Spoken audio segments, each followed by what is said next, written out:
the dark, do we see our sunlight? Home is where we were, home is where we want to be. And yes, we don't have time to say goodbye. And this is the last time.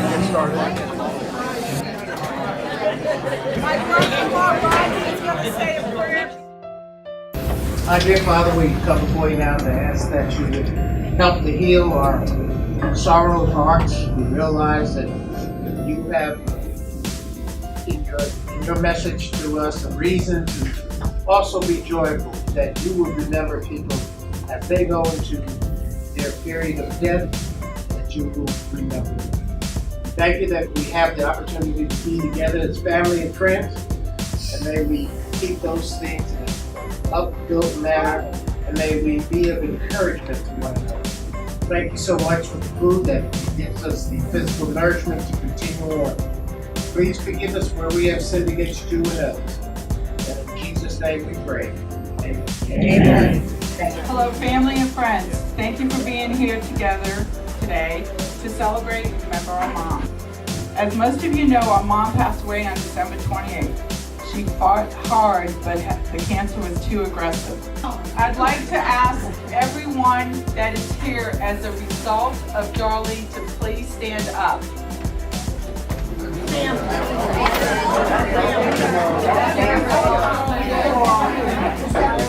Darlene, our mom, was born during the Depression in Stoneham, Massachusetts. She was born to Joseph and Rose Moreau, otherwise known as Nana and Grampy. They were married for 72 years. They were both warm, loving, and hard workers, but Grampy was stern. Mom's name came from a book that her Aunt Lola had read. Aunt Lola and Uncle Harry were Nana and Grampy's closest friends. Her siblings included a sister, Carol Dixon, who was 12 years younger, and a brother, Walter, known as Uncle Buster, who was only 1 year younger than Mom. Mom had 8 children, 12 grandchildren, 19 great-grandchildren, 5 great-great-grandchildren. When her parents talked and didn't want the kids to listen, they talked in French. Oui. As her sister Carol would know. Aggravating. Mom always wanted children. She loved babies. She loved having children, even when she was supposed to stop after the 4th child. And went on to have 4 more, which was the joy of her life. Having these kids certainly was a lot of work. Luckily, she had her best friend, Liz Kirk, which Liz was also raising kids at the same time, too. Mom not only taught us how to love one another, but to overcome adversity and circumstances with a positive attitude. We didn't even know we were poor, and we were really poor.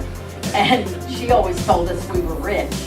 And when I was about 28, I was talking to her on the phone, because when we were kids, the lights went out all the time.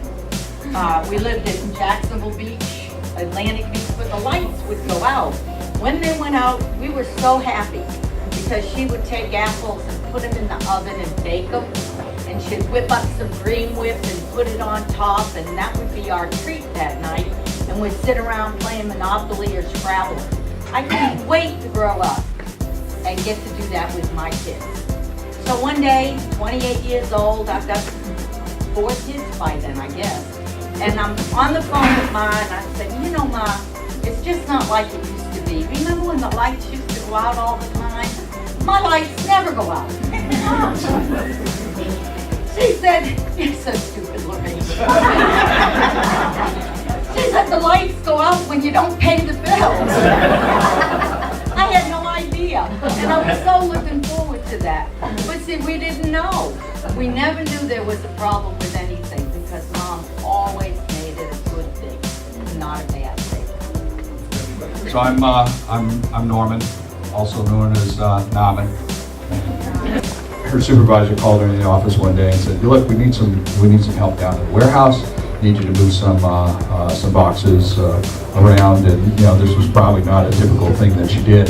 And you probably can guess what she told her supervisor. No. Yeah. So, but it gets a little bit better. So the supervisor, maybe it's a new person, says, well, let me see, I think when you started working here, the forms you filled out said you could lift 50 pounds, right? You know, up to 50 pounds. And she said, look at me, do I look like I lift 50 pounds? Well, she stayed employed. She went back to what she normally do. And so my question to you is that, does it demonstrate that she had character, or she was a character, or maybe it was both? Thank you.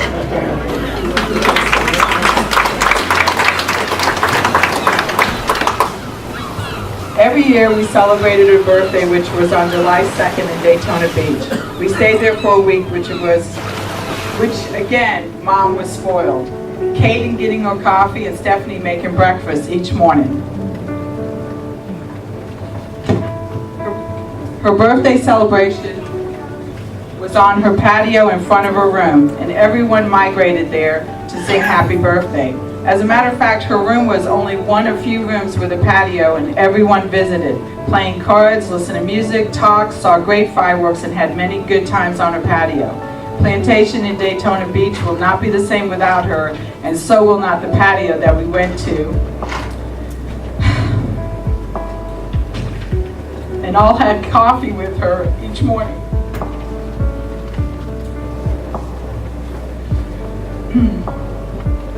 Except for the few trips that I already mentioned, Mom did not stay away from her home, even if a hurricane was brewing and getting ready to cause some major disasters. I am so thankful for our mom and the incredible role model that she was to all of us. She taught me many things, but one thing she did not teach me is how to live without her. She wrote poems, and she asked Rosie to tell her what Mom was like, but just using words. So it was things like she's going to be 70, she has 8 kids, she's a lunatic. You know, our mother was a little crazy. So this is the poem. This was written when Mom turned 70 for her birthday, and it was from our sister Rosie.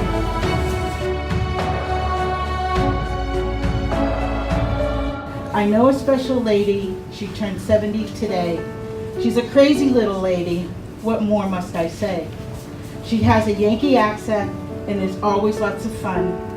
Makes a great mom and dad, all rolled into one. With 8 precious children, pretty as can be, yes, I can say that, Mom, since one of them is me. Mom, you're the greatest. I keep you in my prayers. I pray you'll be 100, and He'll keep you in His care. God will watch over you. Just you wait and see. This is coming from my heart. You're number one to me. Thank you. I remember with my cowboy boots on, with them on the wrong feet, looking over at Darlene's house saying, we finally got some kids in the neighborhood. We're so happy. They all became my family. My mom left when we were real young, and Darlene inherited us. Made sure we always had food. Made sure I could stay there anytime. Throughout the years, I never left them. Our week in July, we've been doing that for a few years. She's going to be missed by me very, very much. As you know, Aunt Darlene is legally blind. But I'll be darned, on those papers, she would hit the right numbers, and then she's hollering bingo. And I'm like, really? She's like, yeah. I said, you want me to make sure? She's like, no, I know damn sure I have bingo. So that was just her personality. She couldn't see nothing, but she knew her numbers on that bingo card. I'm Darlene's sister, and as you know, I say Norman, and I say Darlene. But see if I can get this out. Okay, here we go. When I came along, it was 12 years difference between Darlene and 11 between my brother, Buster. And every weekend, their routine was they would go to the movies with my mother and father. They'd go to the movies, and then afterwards they'd have something to eat and get their groceries. So when I came along, the routine changed. This was it. I put a spoiler on everything. And I heard this a lot through the years, but one thing I know is that both of them loved me. And I'm going to miss her. But I just wanted to know that she was the best thing in the world. And my sister. And I thank everybody for coming today. I will miss her, and I'm the last of the sisters and brothers. But thank you all very much.